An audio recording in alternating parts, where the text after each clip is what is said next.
ल डाक्टर साहब, यो कुखुराले 7 दिन भइसक्यो अन्डा नपारेको, के भएको रहेछ हेरिदिनु पर्यो। ल म हेरिहाल्छु नि। तपाईँ डाक्टर कि म डाक्टर? यसको त कति हेरेँ कति मैले। ल यो समाउनुहोस् त, म यहाँ डिग्री लाउँछु। ल ल्याउनुहोस्, यहाँ ल्याउनुहोस् त। यसको पहिले छाती हेरौँ। हजुर छाती ठिक छ। हजुर मृगौला हेरौँ। मृगौला ठिक छ।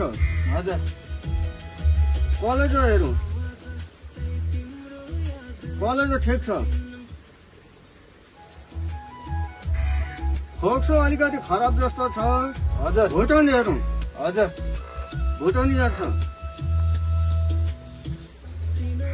भुटनको भाग पनि ठिक छ।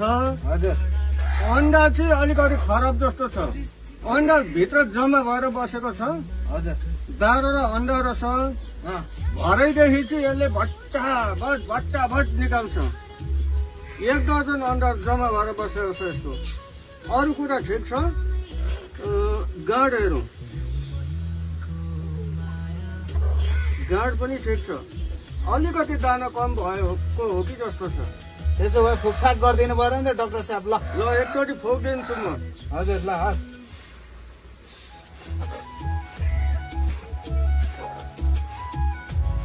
ल ल फुकेको पनि ठिक छ है। हजुर अब भरैदेखि चाहिँ तपाईँको हजुर भट्टाभट अन्डा पार्छ।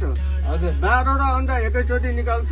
हजुर भुटन पनि ठिक। ल डाक्टर साहब, सबै जाँचिहाल्नु भयो, फी चाहिँ कति दिनुपर्ने हो? अहिले त्यसको कुरा नगर्नुहोस्। अन्डा पारेपछि म भनिहाल्छु नि। ए हस् अन्डा डाक्टर पारेपछि साहब। भनिहाल्छु नि। म त्यतिकै डक्टर भएको छु। हस् किरा फटेङ्ग्रा सबैको अपरेसन गर्छु म।